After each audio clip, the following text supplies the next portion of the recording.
Apa ciri-ciri mereka yang darahnya sudah mulai rusak, pembuluh darahnya sudah mulai tersumbat? Ya kaki gampang kesemutan, gampang baal, kebas-kebas. Kalau di kepala yo sering migrain, leher kenceng, tubuh lemah. Kalau terjadi sumbatan di jantung akan nyeri dada, sesak dan seterusnya. Itu menunjukkan bahwa sudah terjadinya kerusakan darah dan pembuluh darah. Pertanyaannya lagi, apa yang menyebabkan kerusakan darah dan pembuluh darah sehingga terjadinya kerusakan di sel-sel kita? Penyebabnya karena faktor radikal bebas. Tolong ini diperhatikan, ini penting sekali ilmunya. Radikal bebas. Radikal bebas itu satu molekul yang kehilangan pasangan elektronnya, sangat reaktif. Kalau nempel di sel, sel kita rusak. Entah itu sel darah merah, entah itu sel darah putih, di mana sel darah putih kita tahu sebagai antibodi tubuh kita, entah itu di pembuluh darah.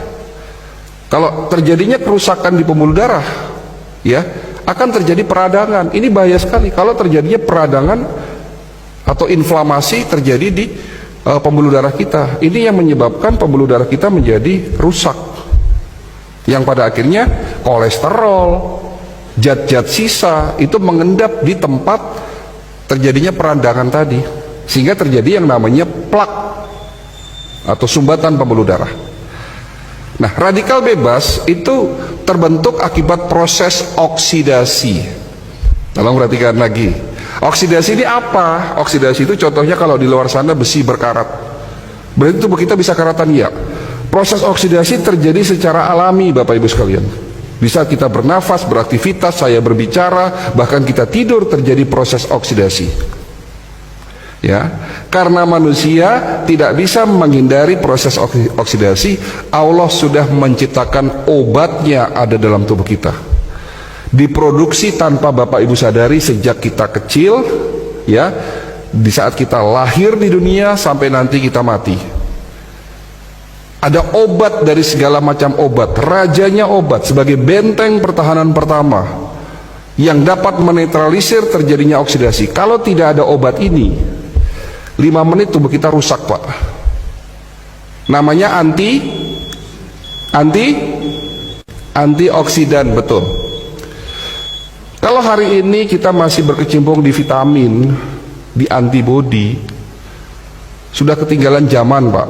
Hari ini dokter-dokter di Eropa, di Amerika, penemu-penemu suplemen itu bagaimana caranya menemukan satu antioksidan yang kembali lagi tujuannya untuk menetralisir terjadinya oksidasi agar tidak terbentuk yang namanya radikal bebas. Ini penting sekali.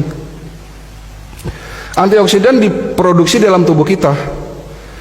Ada 2, glutathione dan superoksid dismutase. Glutathione itu rajanya antioksidan,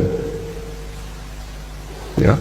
Dan SOD panglimanya. Ada raja yang memimpin negara, ada panglimanya atau perdana menteri lah. Jadi yang menjaga tubuh kita itu sesungguhnya bukan antibodi. Antibodi itu benteng pertahanan kedua, Pak. Benteng pertahanan pertama namanya antioksidan, glutathione dan superoksid dismutase. Namun setelah usia Bapak 40 tahun, produksi antioksidan, glutathione dan SOD menurun. Makanya itulah yang disebut tua. Menurunnya produksi antioksidan. Sehingga pada saat usia 40 tahun dan terus bertambah, terjadinya oksidasi yang tidak diimbangi dengan produksi antioksidan, sehingga terbentuk yang namanya radikal bebas. Dan radikal bebas inilah yang mulai merusak pelan-pelan sel-sel tubuh kita. Sudah mulai jelas ya, Pak? Sudah mulai jelas ya? Oke. Tapi Allah Maha Baik. Allah bukan hanya menciptakan antioksidan dalam tubuh kita, tapi juga sudah menyiapkan plan B-nya. Menciptakan antioksidan ada di sekitar kita sebagai obat, sebagai penawar. Ada di mana? Ada di buah dan tanaman herbal. Yang dimana antioksidan itu disebut sebagai prajurit-prajurit antioksidan. Jenisnya ada ratusan. Contoh, resveratrol, antioksidan yang dapat mencegah dan mengobati penyakit darah dan jantung, stroke, ada di buah yang berwarna merah keungu-unguan. Buah apa itu? Anggur, blueberry, strawberry, buah delima.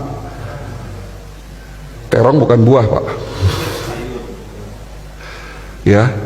Tapi ada juga buah yang banyak mengandung antioksidan resveratrol. Selain itu juga banyak mengandung antioksidan lainnya. Tapi mungkin buah ini dianggap sebelah mata oleh kita. Padahal ini rajanya buah yang ada di Indonesia. Mungkin kalau delima susah, blueberry susah. Tapi buah ini ada di Indonesia. Namanya buah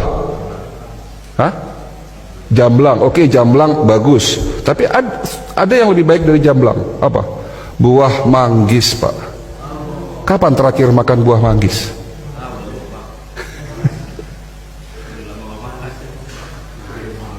Antioksidan namanya lycopene, dapat mencegah penyakit prostat. Bapak-bapak yang sudah mulai susah kencing nih, kencingnya tidak tuntas, netes lama, kemungkinan sakitnya prostat, dapat dicegah, diobati oleh lycopene. Ada di mana? Buah tomat dan semangka.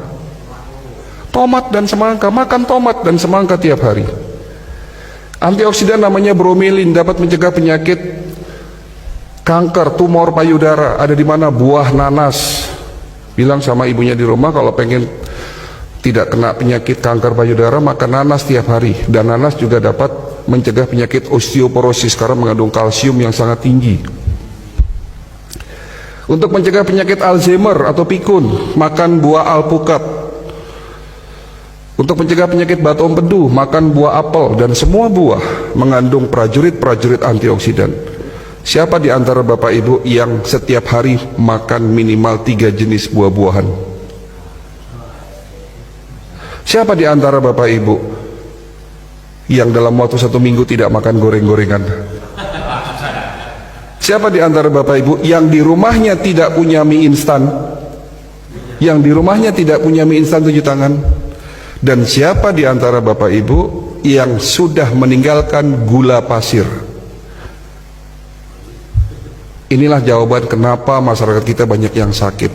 Sementara Allah sudah memberikan berkah luar biasa kepada bangsa kita. Betul? Iklim terbaik, tanah paling subur, produsen buah terbesar di dunia, dan produsen tanaman obat terbesar nomor 2 di dunia. Ada 40.000 jenis tanaman obat yang belum kita manfaatkan secara benar. Ya. Antioksidan. Lalu bicara antibodi. Antibodi nggak usah dibahas lah, udah terlalu kuno ya. Tapi itu juga penting, di mana benteng pertahanan kedua adalah antibodi, dan benteng pertahanan ketiga, ya, proses yang paling penting dari semuanya itu adalah regenerasi sel. Kenapa penyakit diabetes nggak bisa sembuh-sembuh? Ya karena obat yang selama ini kita minum hanya sekedar nurunin gula. Tapi yang harus dilakukan, lakukanlah pengobatan secara holistik. Dibersihkan tubuh kita dari radikal bebas, dinetralisir proses oksidasinya, tentunya dengan herbal golongan fitofarmaka yang mengandung senyawa aktif antioksidan, ya. Lalu dikuatkan imunitasnya dan diberikan herbal atau suplemen yang memiliki fungsi regenerasi sel. Itulah holistic integrated medicine.